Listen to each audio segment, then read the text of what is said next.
Hi, my name is Kelly Amos and I'm a fitness and nutrition specialist, and today for your tiny health tip, I'm going to talk to you about being a slumlord. I was driving down the road today, and I drive by this house a couple times a week on my way to the college, and it's just a complete dump. It's absolutely disgusting, and I know that some college students lived there several years before, because actually one of my students lived there. It's the kind of place that you don't even want to park near it. It's just gross. And as I was driving by it today, one of the windows had clothes like falling out of it, just like shoved there and falling out of it. And you know that that home is not cared for. Nobody cares what's going in or what's happening or what's going on in there.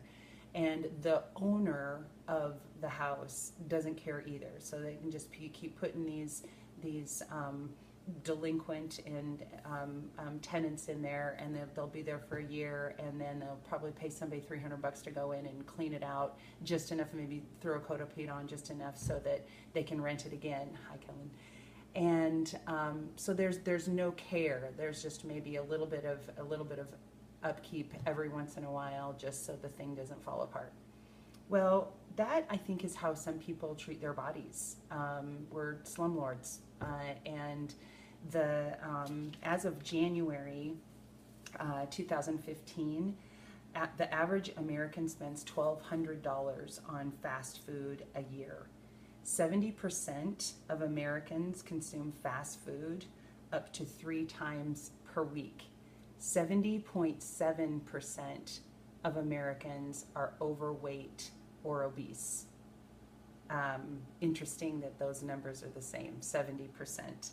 7% of Americans consume fast food on a daily basis. And 1 out of 4 Americans eat fast food every day. So 7%, and that's 1 in 4 eat it every day.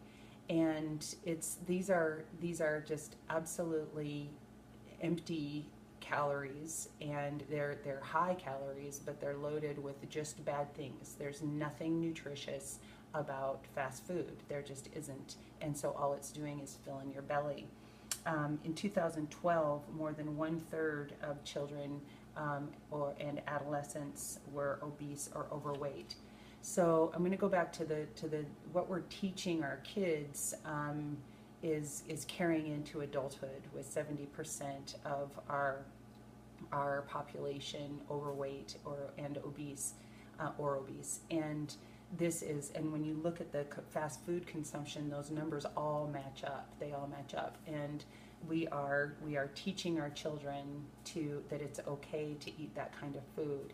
And it's convenient, it tastes good, it's something that as they get into adolescence as well, and they've got jobs, they don't have a mortgage to pay or a car payment to make, so they have this discretionary income, and it's going to be to going toward fast food, and that will carry into college, and then that carries into their adulthood, and then they're raising their family to do the same.